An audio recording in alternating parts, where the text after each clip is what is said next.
Okay, good morning everybody and welcome to this meeting of the Built Heritage Subcommittee. We're going to get started. So with our agenda, I have received no regrets to date.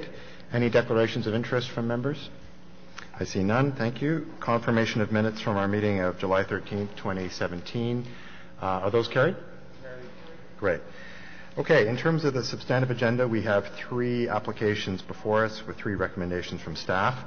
We have public speakers registered for all three, so we will go through them in the order of the agenda, which, for the public's sake, is 227 Mackay Street, followed by 445 Green Avenue, and the third item is 575 Old Prospect Road. So with that, our first item then is an application to alter 227 Mackay Street, a property located in the New Edinburgh Heritage Conservation District, designated under Part 5 of the Ontario Heritage Act.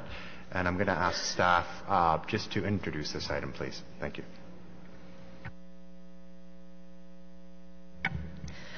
Good morning. The application before you is to alter the house at 227 Mackay Street, a property located in the New Edinburgh Heritage Conservation District. The subject property is located on Mackay Street, facing the grounds of Rideau Hall. The house is the last of a cluster of 5 modest front gable houses on the block and is located to the east of a townhouse complex. The lot extends from Mackay Street through to Avon Lane. The current building is a simple front gable structure with clapboard siding and balloon framing. It sits on its original concrete foundation, which is in poor condition.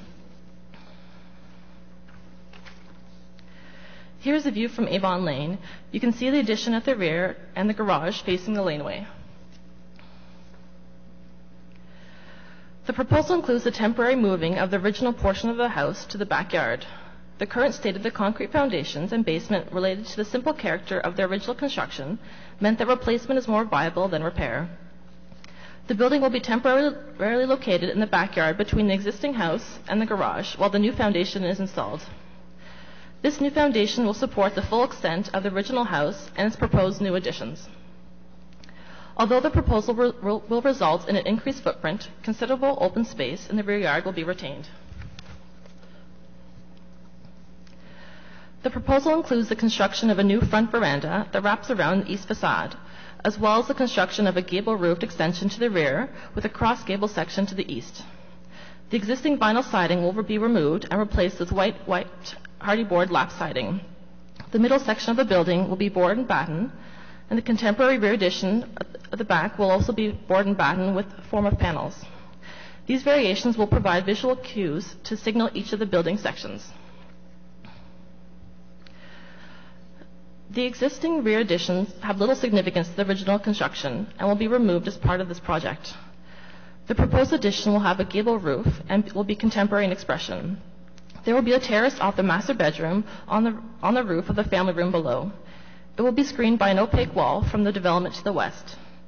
Minor variants for relief from the provisions of the heritage overlay are required to permit an addition in the easterly side yard, to permit the front stairs to project into the side yard, to permit the east and west eaves to project into the side yards, and to permit a reduced total interior side yard setback. The New Edinburgh Heritage Conservation District guidelines state that additions to existing buildings should be of their own time, be located in the rear of the structure, shall not exceed the height of the building to which they are attached, be consistent with the streetscape, and, if rooftop terrace is proposed, that it shall not be visible from the street at grade. The proposal meets these guidelines and is additionally subordinate to and distinguishable from the existing house. The proposal will also reflect the traditional character of this group of 5 front gable buildings on Mackay Street. In conclusion, staff recommends to approve the application to demolish the rear additions to 227 Mackay Street, temporarily move the original section of the building from its foundations, and to build new foundations and replace the building in its original location on the new foundations. Thank you. Okay, thank you very much for that presentation. We have 3 public delegations signed up to speak, so what I will recommend is that we hear first from the members of the public, and then we'll follow that with discussion and questions to staff. With that, we'll go to our list of speakers. First on the list is Bruce Lloyd. Come on up. You can come and sit here at the desk. And the way this works is you're granted 5 minutes to speak, after which there may be questions from members of the committee. And so if you turn the button on in your microphone, you can start your 5 minutes, and welcome to this meeting of the Built Heritage Subcommittee. Thank you. I do have a PowerPoint presentation.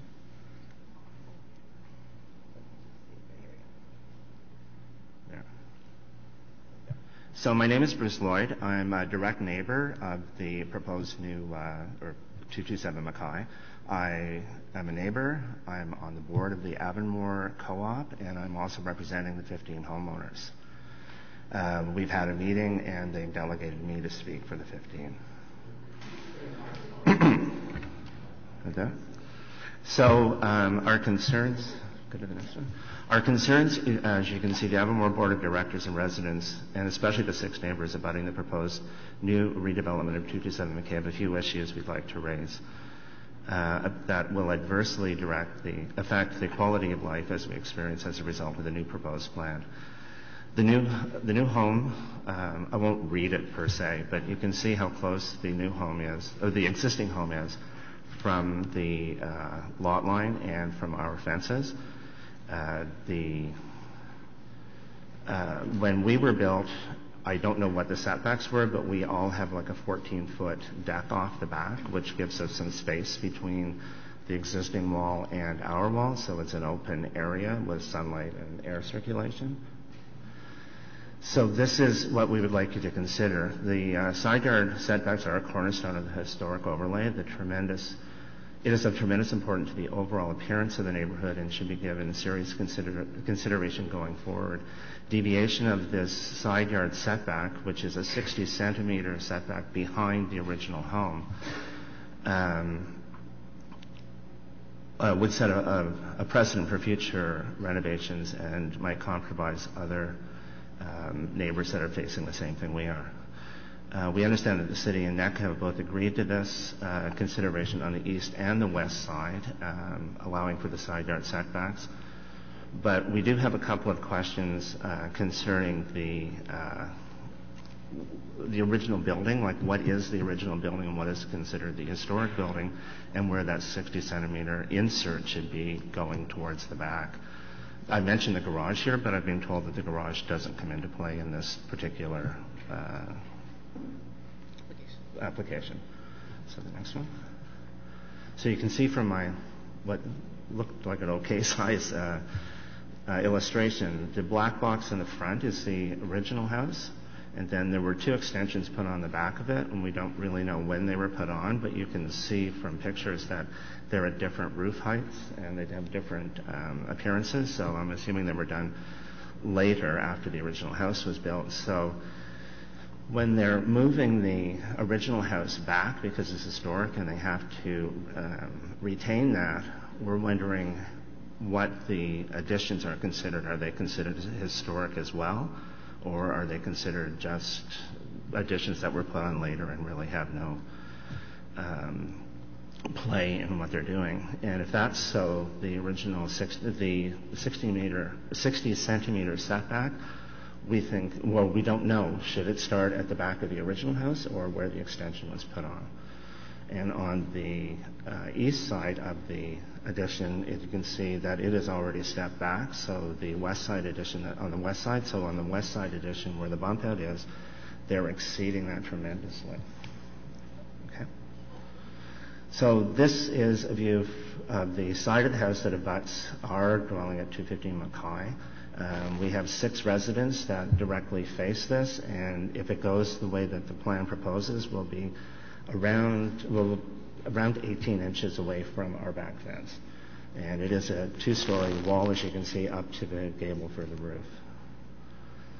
This is the view from number 3, which is next door, so you can see that the wall goes up. We're assuming that this is where the new wall is going to go. In the middle picture, you can see that there's some space. This space will now be taken up, and the next picture, it'll go past that. Oh, sorry. No. And so you can go to the next one. And then it would carry on, and it'll go to where the bottom picture is, where the little post holding the deck is on the right-hand side. That's where the building will end. So we'll say more than, I think, around 20 feet coming 18 inches away from our house, which will cut out any sunlight we'll get, during the winter, and air circulation as well. And I've also covered a few other points in there. Our suggestion is that they reduce the height. You had mentioned earlier that it was a terrace. The plan that we have says it's a green space, so I'm not sure what they're doing with it. Our suggestion is to remove the wall, push it back to where the actual doors or windows, I can't tell from the plan that they've submitted what they are, so that it'd be more than 5 feet away, which I know you need a minimum height. But it would be further away, and it would allow more light to come in. Okay, I'm going to have to ask you to wrap up because you're past your 5 minutes. Oh, I am sorry. Yeah, but thank you for that intervention. And I'm going to see if any members of the committee have questions for you. You've asked a few questions here in your presentation. Yes. The way this works is delegations aren't permitted to ask questions of staff, but I can promise you that the issues you've raised here in your presentation, I will follow up with staff on them after the public delegations have finished speaking. Okay, great. Okay, so thank you very much for Thank you. coming. Yeah. So the next speaker on the list is Adam Crane.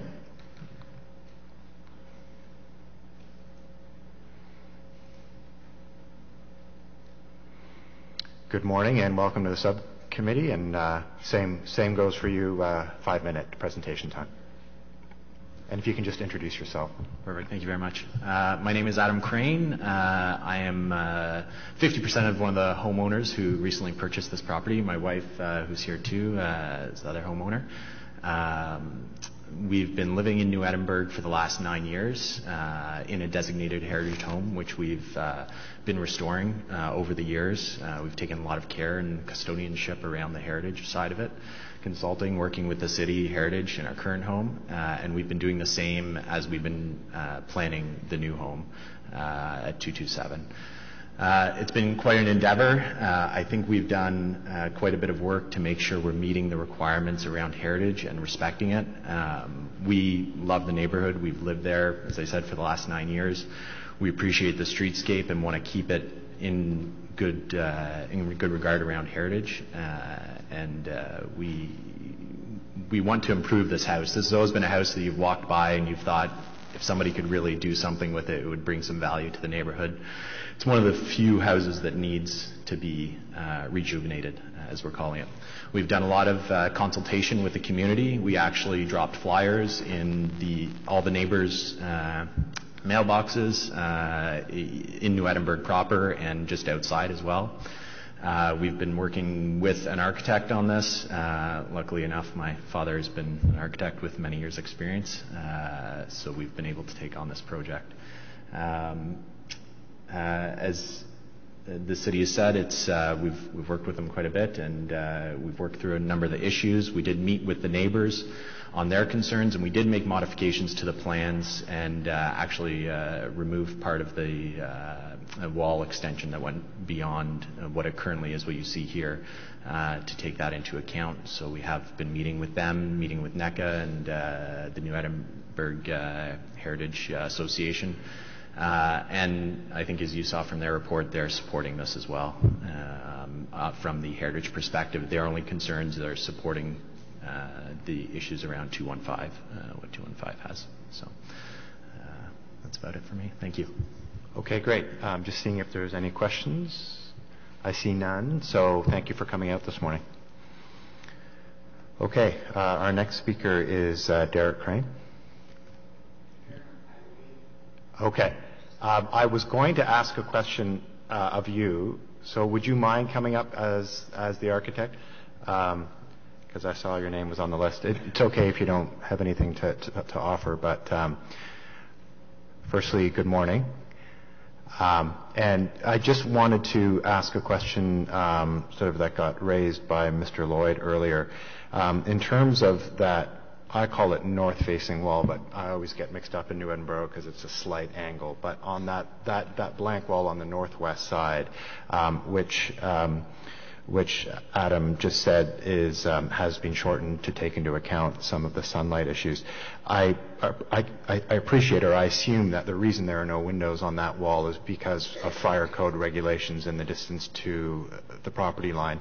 I guess the question is, was any consideration given, or are there opportunities to sort of break up the facade from a design perspective?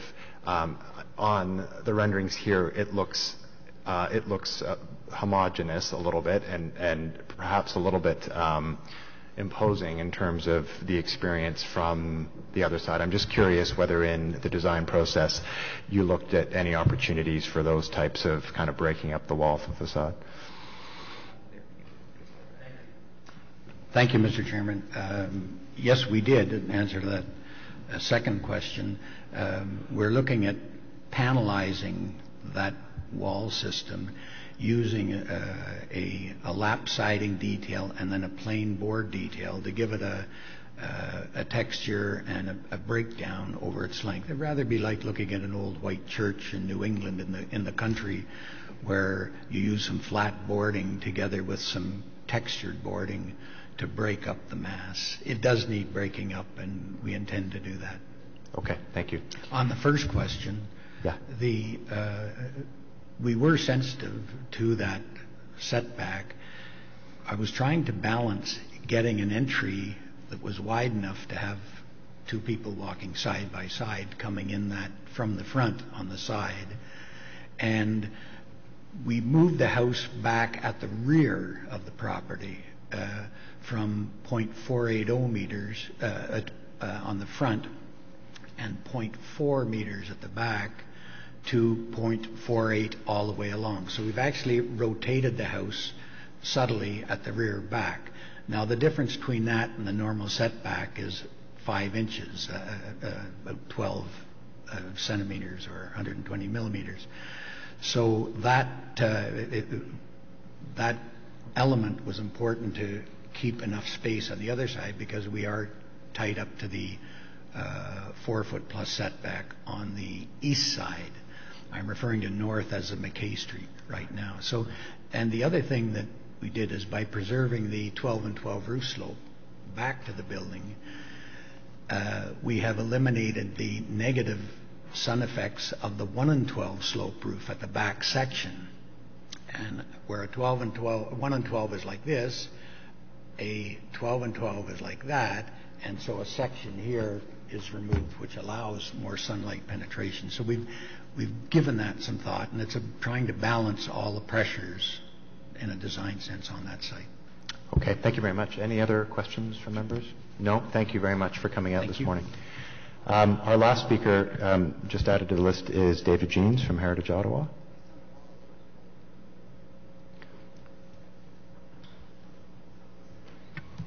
Thank you, Chair. Just very quickly, you do have in the report that Heritage Ottawa does not oppose this application, and that's also the case for the next two that you're hearing this morning.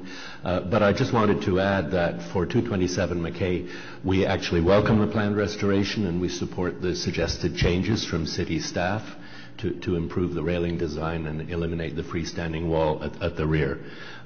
We're only obviously looking at heritage aspects, and so other matters that may impact neighbors are not matters that we've looked at. But I just wanted to add those points, though you already have, that we support the application.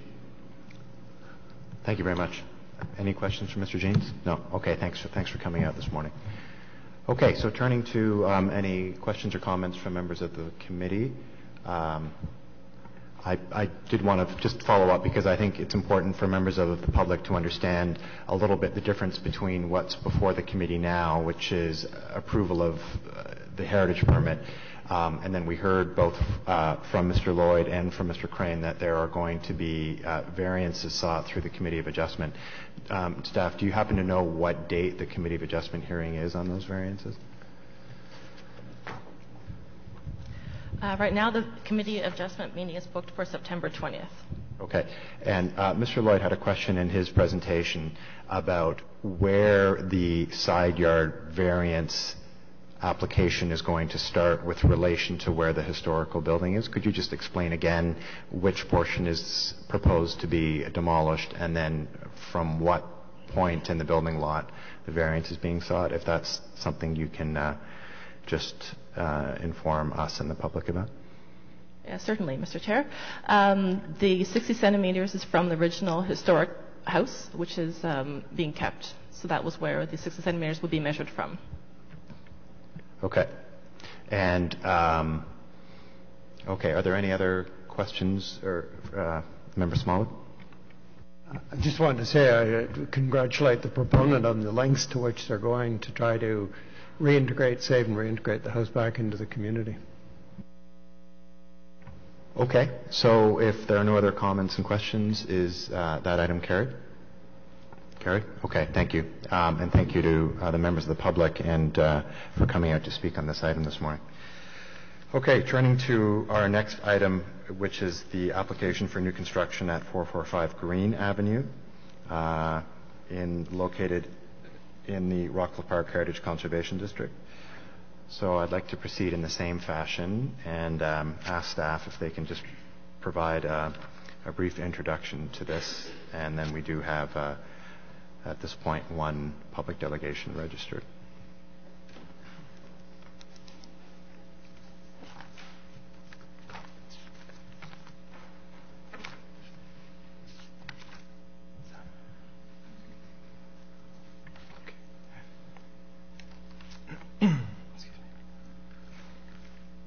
Good morning, Mr. Chair and valued members of the Built Heritage Subcommittee. The application at 445 Green is for new construction on a vacant lot within the Rockcliffe Park Heritage Conservation District. The vacant property is located within an area of Rockcliffe Park that is known as the Panhandle, generally at its southern tip and wedged between Acacia Avenue and Beechwood Avenue. This part of the Heritage Conservation District is characterized by smaller lots and more modest houses. Rare in Rockcliffe Park, you can also find a semi-detached house and a multi-unit converted building, also located on Green Avenue. Immediately adjacent to the subject lot, to the west, is a publicly accessible lane which links Green Avenue to Carsdale Avenue, and by extension, Black Maple Private. The image on the left shows the lane from Green Avenue, while the other photo shows the lane from Carsdale. The subject lot is visible in the background, with 100 Black Maple Private visible in the foreground. This is looking north from the site, showing the rear of 34 and 36 Acacia Avenue. Notice that in addition to a slope from Carsdale Avenue, the land slopes downward from Acacia to Beechwood as well. And the basement levels of both houses are exposed on this side. This photo is taken from the subject lot, looking toward the neighboring semi-detached building to the south. And this is a view from Green Avenue with the access to the lane visible beside the mature tree and hydroelectric pole on the left. You can also see the 2.5-story semi-detached brick house next door with a front-facing dormer on the third level and an elevated first floor. This photo shows the rear property line of the subject lot with a natural buffer consisting of mature trees which are to remain as part of the new development proposal. Directly to the rear of the lot is the backside of a contemporary house at 100 Black Maple Private. Here we can see a front view of the brick semi-detached residence next door at 447 Green Avenue. Notice that there are steps leading up from the sidewalk toward the front porch. On the right, we can see the 2.5-story front gable brick house further down the street at 451 Green. At the corner of Green and Beechwood is the 7-unit converted house completed in 2014, addressed as 455 Green Avenue. The Green Avenue streetscape is fragmented with access to a rear garage for 12 Acacia located directly across the street from the subject lot. Here you can also see a vernacular 2-story house located to the east. This 2-story building is located at the corner of Green and Beechwood, opposite the 7-unit converted apartment building. The lane pictured earlier leads to the entrance of Black Maple Private, where there are 6 contemporary 3-story houses on lots of a similar size to the subject property. As these photos have demonstrated, the existing form of the immediate neighborhood context consists of a variety of heights, masses, and architectural expressions on relatively small lots. Furthermore, there are no Grade 1 buildings within the associated streetscape. The site plan shows the footprint of the building on the lot with its entrance and garage oriented toward and accessed from Green Avenue. The landscape plan highlights the retention of existing trees at the rear lot line, 2 new street trees along Green Avenue, and new soft landscaping in the front and rear yards, including in the area surrounding the porch. The proposed house is of a modern expression with flat roofs, a recessed third story, and significant glazing on the front facade. The first 2 stories are proposed to be clad in tan brick on all 4 facades, while the recessed third story is to be clad in panelized fiber cement board. The proposal requires minor variances related to the lot size, the lot width, and the proposed density, as well as a floor space index. This is a rendering looking up from Green Avenue towards Acacia, showing the proposed house and its immediate neighbors. Here's a front view of the house. Staff have been able to work with the applicant to achieve improvements to the overall design of the house, thus helping to ensure its compatibility with the Rockcliffe Park Heritage Conservation District guidelines. I would like to acknowledge the constructive comments received from the Rockcliffe Park Heritage Committee, many of which have been implemented, resulting in a better design. I'd like to briefly go through some of those amendments to the proposal from the original concept. So the size of the house has been reduced by approximately 39 meters squared, including a reduction in the area of the third floor, which allowed for an increased setback from the front facade wall. The front entrance, porch, and steps have been reduced in width, and as a result, additional soft landscaping is provided in the front yard. The exterior wall above the garage is now cantilevered slightly to provide a break in the massing of the garage bay, and pot lights are to be installed above the garage door. The entrance door and garage door will be made of wood and stained to match. The brick cladding now extends to all 4 facades of the house. The width of the terrace above the second story has been reduced. A planter box has been added next to the terrace in order to reduce the visual impact of the terrace from the public realm. So just to point out that the terrace now does not extend beyond the left bay of the house. Originally it had extended a little bit further, so we've reduced the visual impact in that way.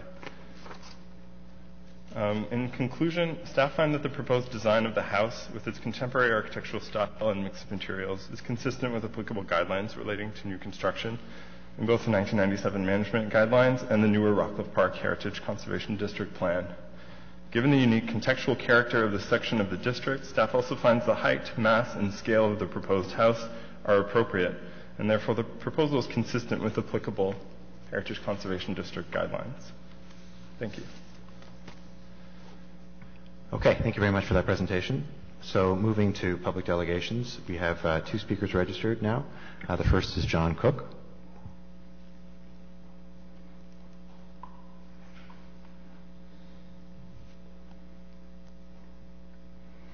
Good morning. I think you know how this works, so 5 minutes, and yeah, perfect. Okay, thank you very much. And my name is John Cook. I'm an architect, and I'm with the Rockcliffe Park Heritage Review Committee, and I'm happy to acknowledge that City of Ottawa staff have worked to improve the design with the proponents.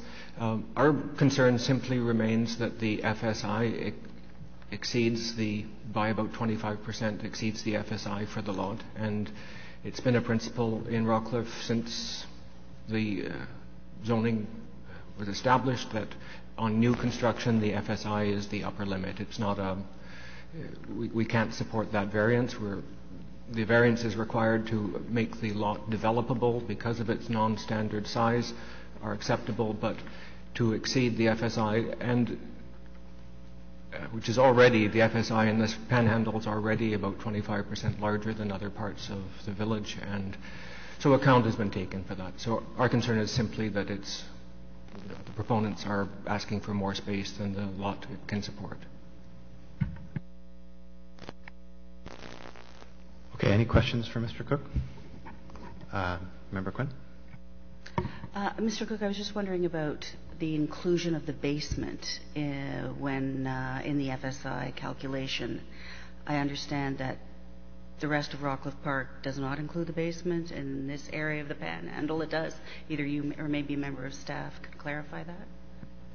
Yeah, Curiously enough, the way FSI is measured varies in different parts of the area, just as the FSI itself varies. Here it's about 0.45. In other areas it can be 0.25, 0.35.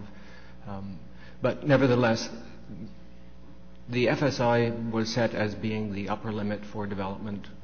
And in most cases in the area, many houses are well under the FSI. So it's simply a matter of, that's not a general guideline. I mean, it's a principle that's the upper limit of development. Okay, thank you very much for coming this morning. Next on our list is Kayla Blakey.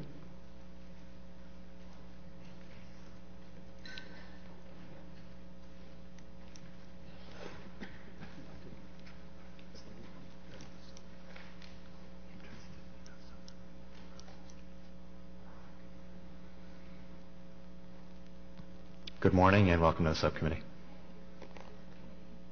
Just if you can press the button in front of on your microphone. Thanks. Good. Okay. Good morning. Just to introduce myself, my name is Kayla Blakely. I'm a planner at Novatech. I'm the applicant representing the property owner.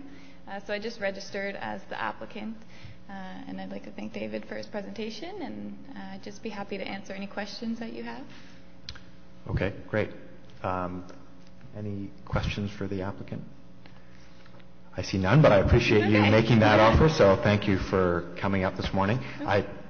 Yes, thank you. Okay, thank you very much.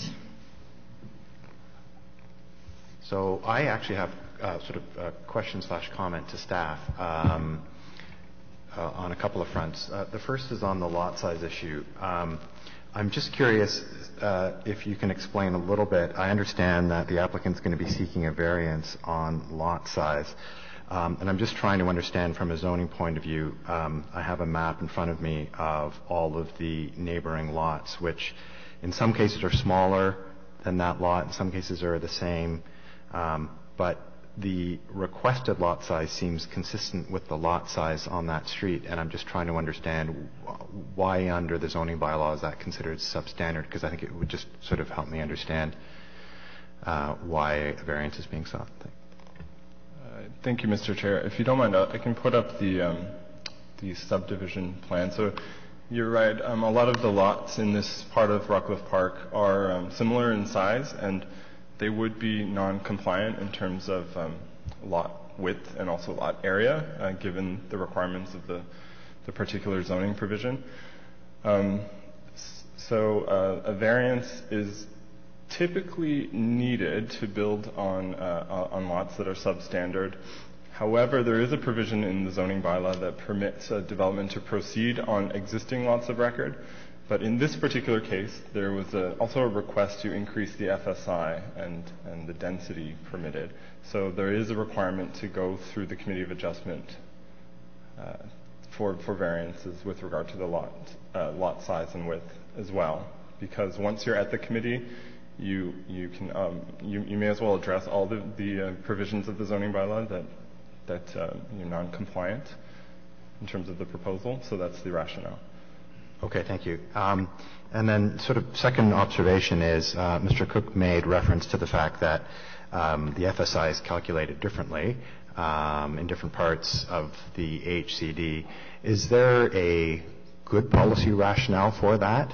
And if the answer is not, is that something that could be looked at with the purpose of seeing whether or not, I'm just wondering if it creates confusion and different treatment in cases where there isn't a rationale for that. I understand that there might be different percentages for FSI in different parts of the HCD, but the fact that it's calculated differently, I'm just trying to understand what the rationale for that is.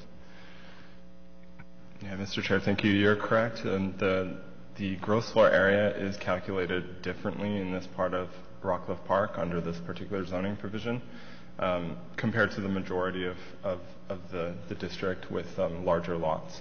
In terms of a rationale, I won't get into that. It's probably something of a legacy from the village of Rockcliffe Park when we transferred the zoning bylaw to the new City of Ottawa zoning bylaw. Staff could certainly take direction to look to see if it might be appropriate to consider applying the same sort of process to calculate GFA or direction to calculate gross floor area in this part of Rockcliffe Park as well to avoid confusion, because you're right, there is a difference in terms of what you would calculate in the rest of Rockcliffe Park in terms of FSI versus our floor space index versus what you would here in this panhandle area. Yeah, I think that's worth following up on, and we can discuss that offline, and perhaps the Rockcliffe Park Heritage Conservation District Committee would be interested in that conversation too. So yeah, I think that's worth following up on. Member Smallwood. I just want to follow up on your question, and that is, I don't know if you've done this, but if it were calculated differently, would this conform? Mr. Chair, no, it would not conform. It would, in fact, the way it's calculated under the city-wide GFA, gross floor area calculation direction, results in 243 meters squared, whereas if you would apply the same way you would calculate gross floor area in the rest of Rockcliffe Park, it would be 263 meters squared, so there would be an increase.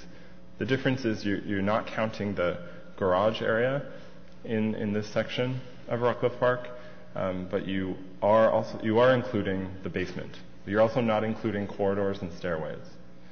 So it does work out to be slightly larger if you were to calculate under the other system. Okay, thank you. My comment is I think it looks like a great proposal. It looks like it'd be a great improvement on the neighborhood and a great addition, and I think would make the street better. But I find it difficult to support, since there is that FSI requirement there. I find that difficult, a challenge to support on that basis. Thank you. Okay, any other questions or comments for staff? I see none. Okay, so on the item, is it carried? Carried with the dissent from Member Small.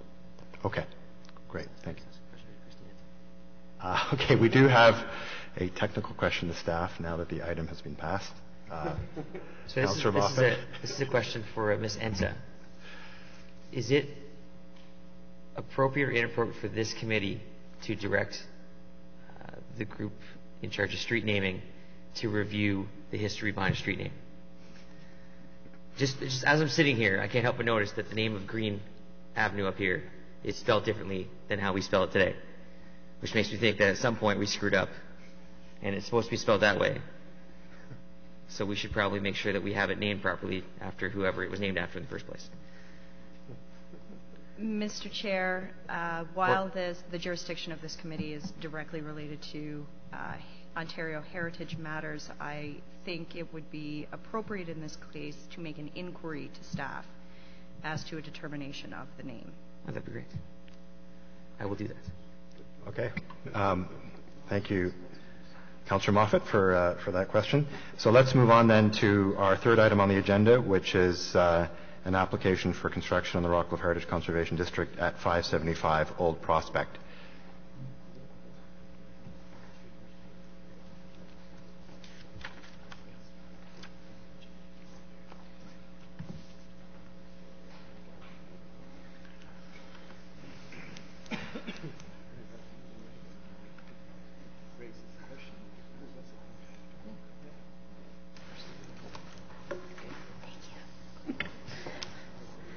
Okay, over to staff to introduce this item. Thank you, Chair. The application before you today is for new construction at 575 Old Prospect Road. It's a property designated under Part 5 of the Heritage Act located in Rockcliffe Park, HCD. Here's a map of the property. It's located on the northwest corner of Old Prospect and Lansdowne Road, just to the west of Mackay Lake. The current condition is a vacant lot as the building was demolished in 2016. You can see there's a mature perimeter of trees and hedges surrounding the property. These are some photos of the lot, so it's showing the remaining driveway from the house. This is headed down Old Prospect. Here is, on the top left, is the hedge as you turn the, sorry, it's a little bit dark, but the hedge as you turn the corner onto Lansdowne. The hedge continues and the mature perimeter of trees is there. To give some history on the site because the committee has seen this application or an application for this property before. In 2014, Council approved an application to demolish the building and construct 2 single detached homes. The C of A granted the severance and minor variance. This decision was appealed to the OMB. The OMB order was issued approving severance and minor variance subject to conditions related to landscaping, and the heritage permit was eventually issued and remains in effect until 2018. So the site plan for what was proposed at the OMB is there. You can see the 2 building footprints. So this is what is before you today. It's a new application to develop the property as a single lot and construct a detached house. The gray shows the proposed building footprint. The 2 red buildings are the building footprints of the previously approved buildings. There are no minor variances required for this application. Here are the elevations. These are the west and south elevations. It's a contemporary flat roof 2-story structure. It features glass walls, zinc metal panels, and a natural stone base. These are the top elevation is the east elevation, the bottom is the north elevation.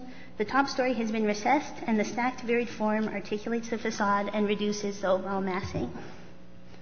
Some additional renderings of the proposed development. You can see the massing and fenestration pattern creates simple rectilinear forms, which are complemented by the horizontal profile of the roof. Some renderings from the Lansdowne angle.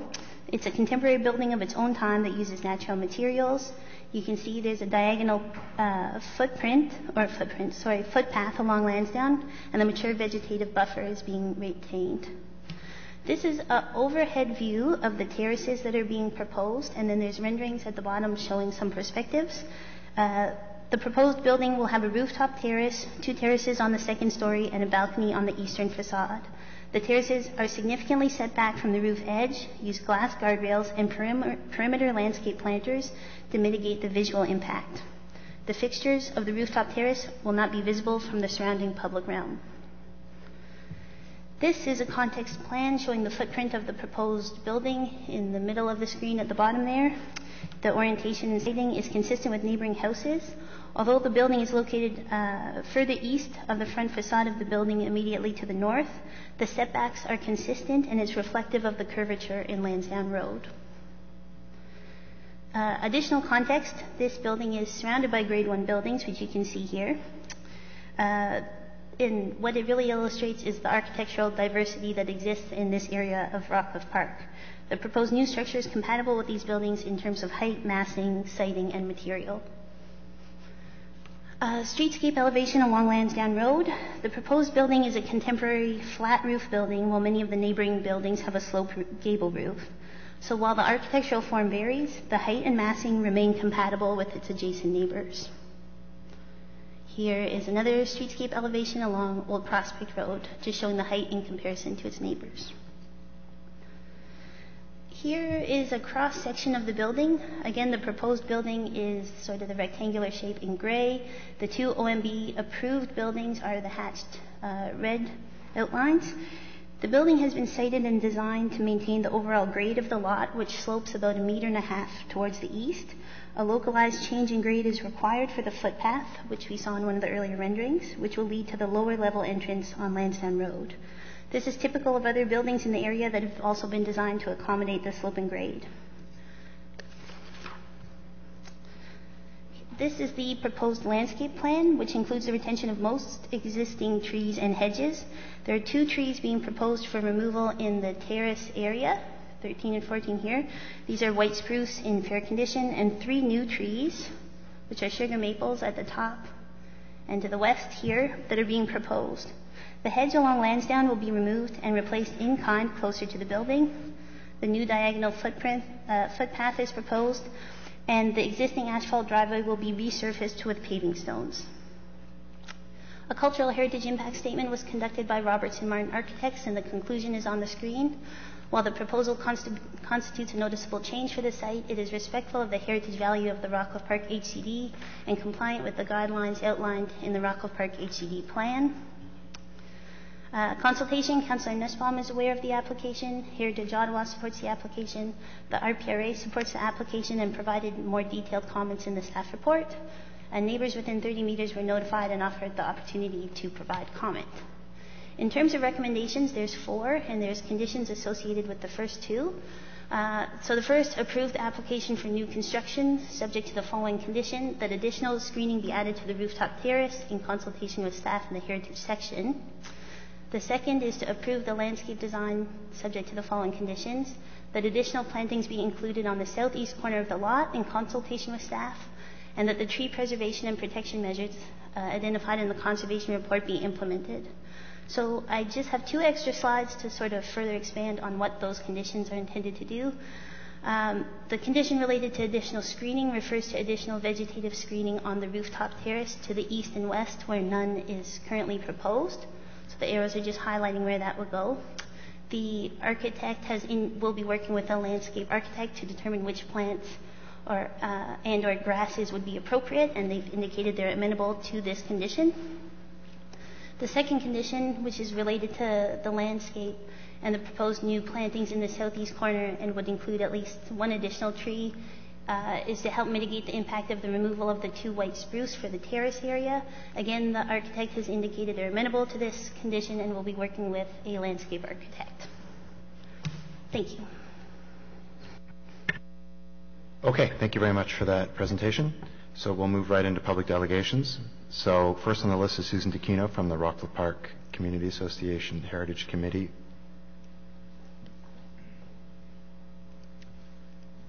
Although, I think I have that wrong. You can clarify them.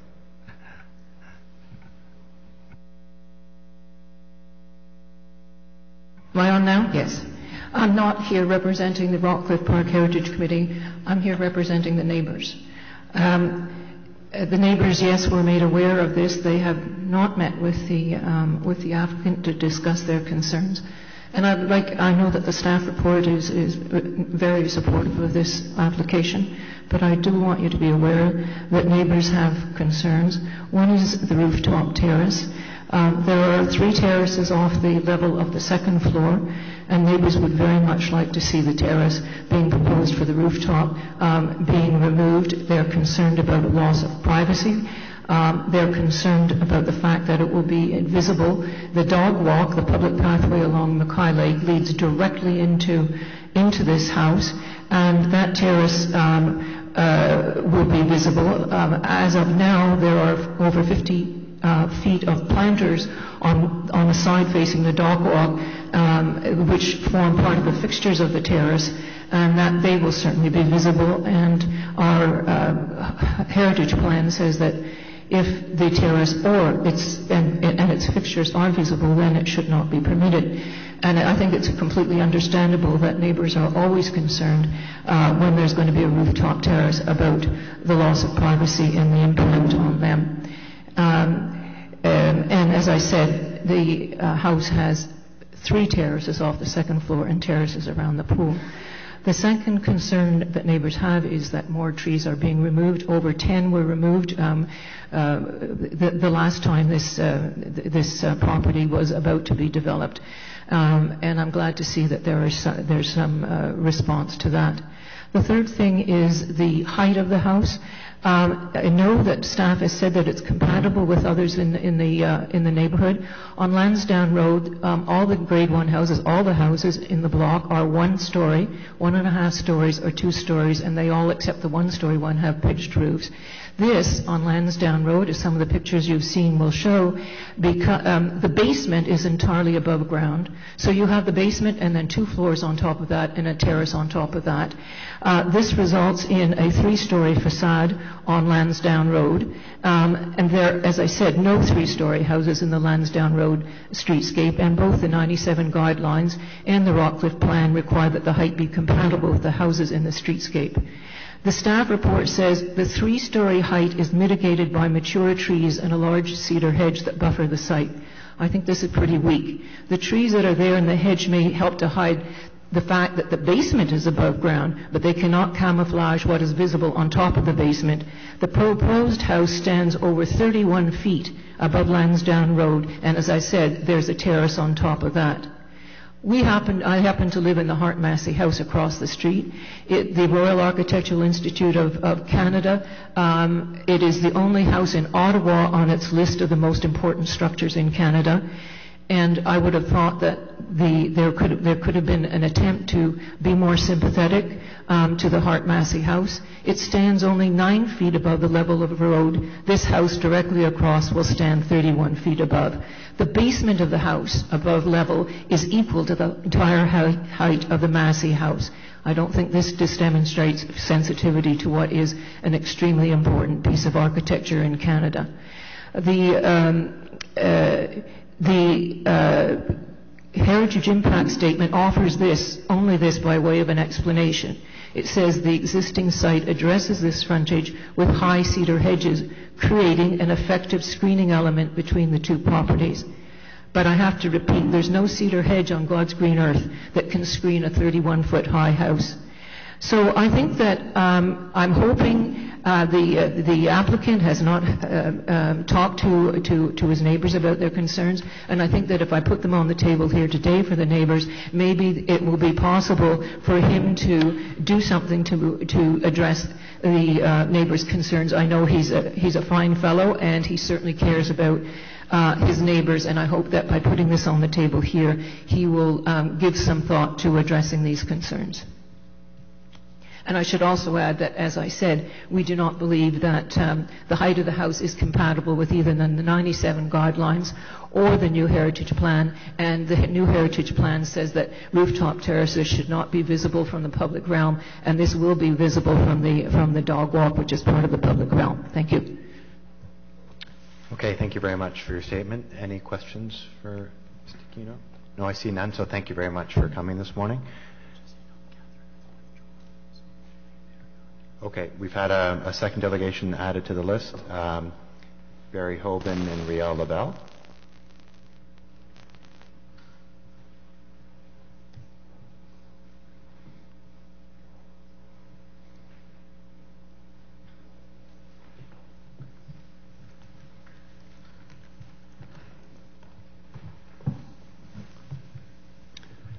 Good morning and welcome to the subcommittee. Good morning. I'm here with Riel LaBelle, who is working with me on the design of the building. I think you've had a pretty reasonable overview of the project. But if you would just allow me, I'll reinforce a couple of key points. And I'll use, if I can, our presentation.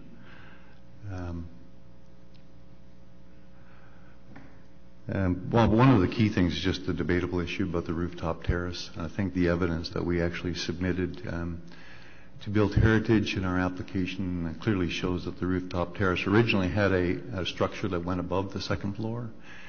And in discussion with 2 meetings with the RRPA, we basically removed that so that the access is below the level of the roof, and then there is ample screening.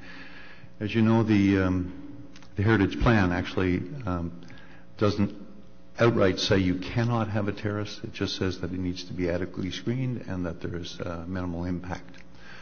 And I think that's covered in the recommendation by staff, so I don't think I'll waste a whole lot of time talking about that. But what I will talk a little bit about is this notion about height and massing. What you see before you on the screen there, the top 3 images, actually 4 images on the left are all along Old Prospect. These are theoretically called Grade 1 buildings. In my mind, they're pattern book developer buildings that have been built in a particular time.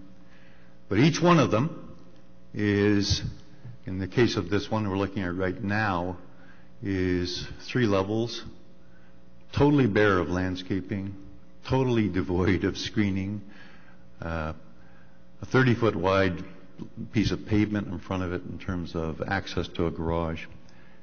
And this is in stark contrast to the proposal that you have before you, where the garages are hidden discreetly, there is existing landscaping at the street, and there are existing trees.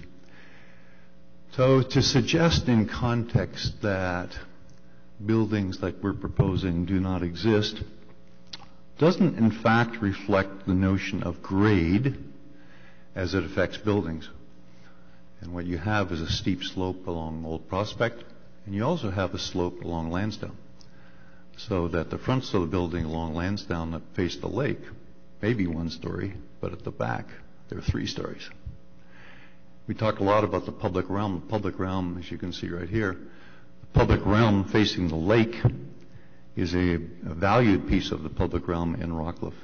And so this notion that a building can't be of a certain height because of one side of the building versus the other, I would debate. I don't think we need to go into it in a substantial way.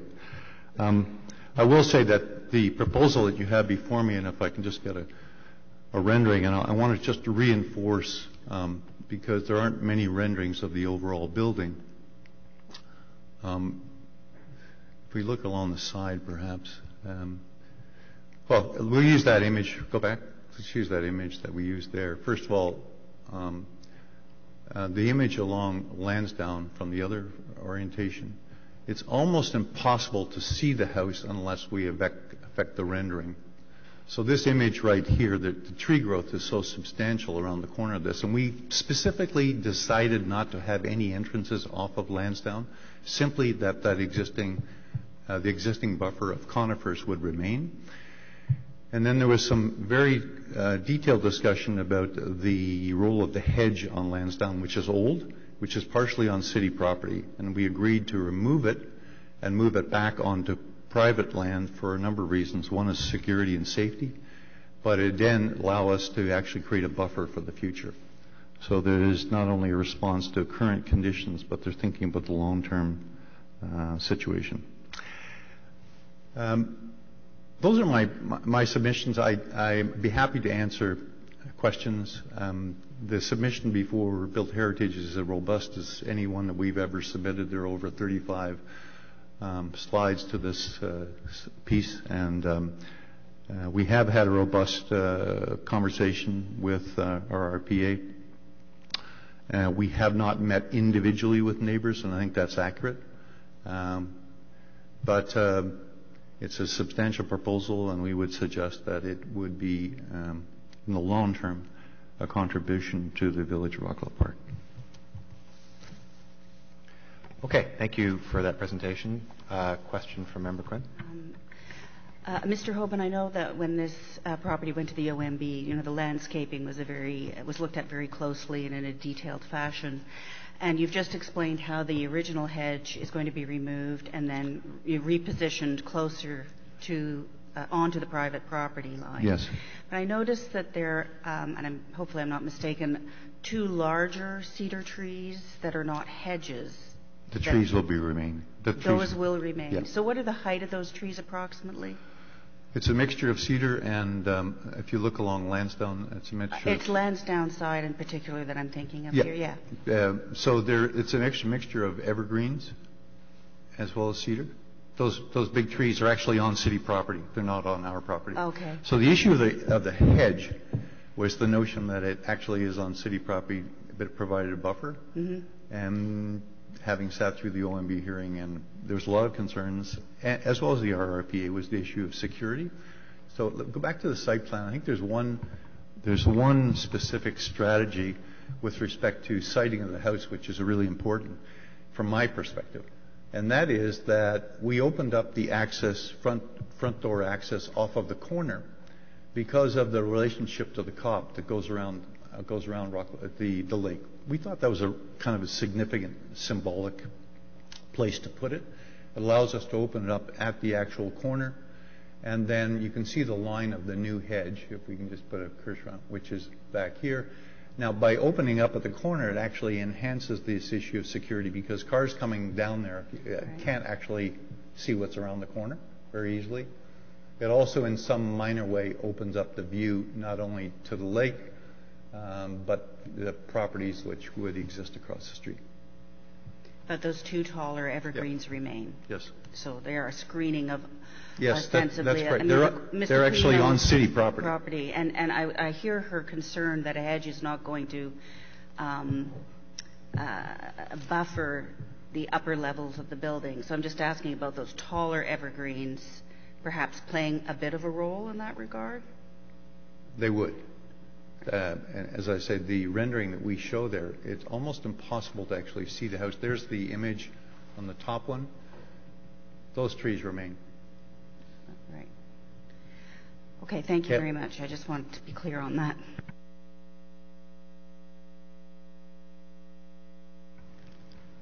Question from Member Smallwood. Thank you.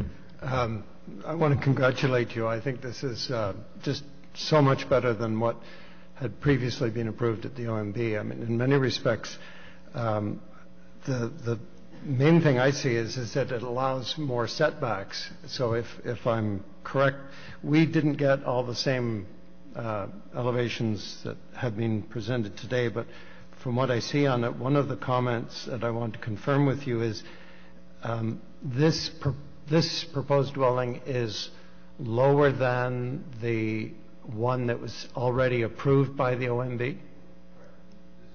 The cross-section which you'll see here is literally one floor lower than the OMB. And if you can look at the red, it's set back further than the OMB off of Lansdowne.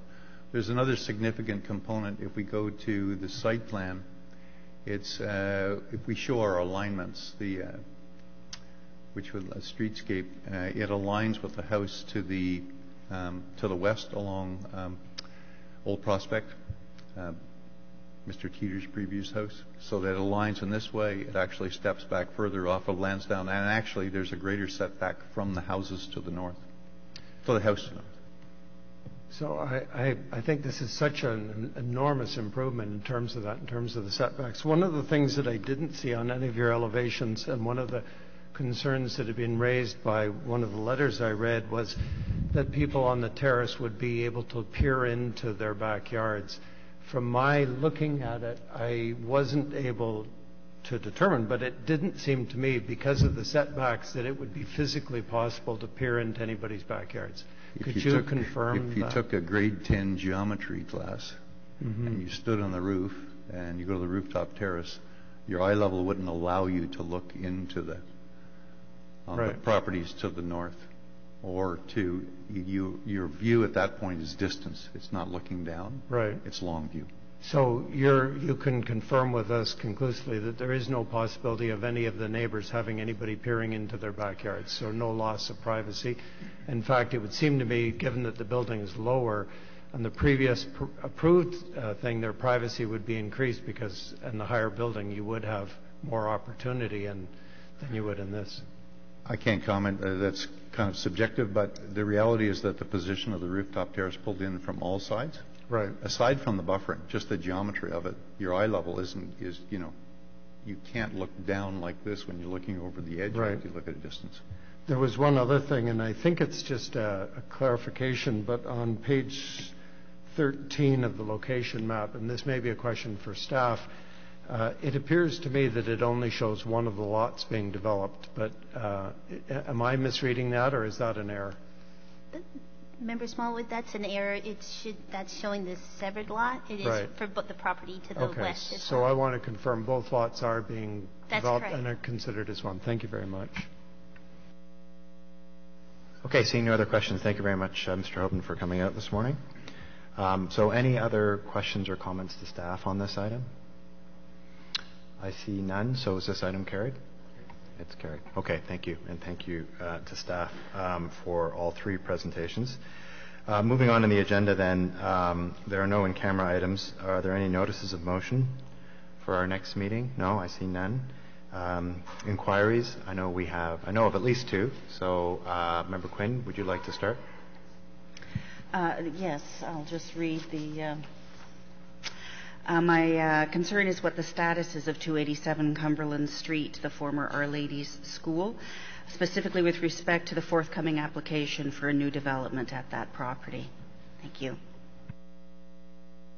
Okay, and Councillor Moffat. Oh, sorry, we're going to interrupt. Councillor McKenney. My turn first. I just wonder if, when we get an update on this property, if we could also get an update on Somerset House. I've noticed that there's been no movement, and actually this probably goes more over into property standards, but there's also a very large hole still at that corner that I'd like to get an update on, and as well what the update is in terms of the movement on the heritage aspect. Okay, so we can split those or join them, whatever. We may split them. So that will be your inquiry. So thank you for that. And Councillor Moffat has a scintillating inquiry as well. Scintillating, to say the least, Councillor Nussbaum. Stemming from reports ACS 2017 PIE RHU 0017, it became evident that Green Street was originally spelled as Green Street. Now, on my inquiry, I've written them differently. So whereas it sounds like I'm saying Green Street twice, I wrote one Green Street with an E in the end. The other Green Street doesn't have the E. So the inquiry makes sense. Written, verbally, doesn't make any sense whatsoever. What is the history behind this name, and would it be appropriate to change it back to Green Street? Of course, from Green Street. Anyways. Very well said. Thank you for injecting a little bit of humor into this morning's proceedings. So that's it for inquiries. Under other business, I would just note that there is a technical circulation for a zoning bylaw amendment for 667 Bank Street, but lest you didn't have an opportunity to comment on that, don't be concerned. This item, I believe, will be coming to Built Heritage Subcommittee at our next meeting, which leads me to just mention quickly, again, under other business, that our committee clerk, Eric, sent out a note to you last week just noting that we're going to have to reschedule our next two meetings. The next one will be Monday, October 16th, so it's not the typical second Thursday of the month due to some conflicts. And then the following month, because of budget consultations, we're suggesting Friday, November 10th. So we're going to assume silence is consent on that in terms of your attendance. So just to note that for your calendars. So a couple of questions. So Member Quinn. It's not really a question, Mr. Chair. I just wanted to announce that the Rideau Township Historical Society, which is in Councillor Moffat's ward, and Heritage Ottawa are collectively hosting a forum on Saturday, the 30th of September, called Celebrating Village Heritage. I know members of staff are going to be making some presentations and others, and Councillor Moffat will be there on behalf of the city. So just a reminder, and of course I think the two organizing groups are hoping to get the word out to the Agriculture and the Rural Affairs Committee, so maybe we can yeah, exactly. So I've pointed you in pointed them in your direction. Great, thanks. And on that note, we might be useful to ask staff to circulate the details of the Heritage Conference in early October, which is one of the reasons why we're having to reschedule the October meeting. For those who don't know, I don't know the exact title, but we will send that out by email. Okay, so if there's no other business, we are adjourned. Thank you very much.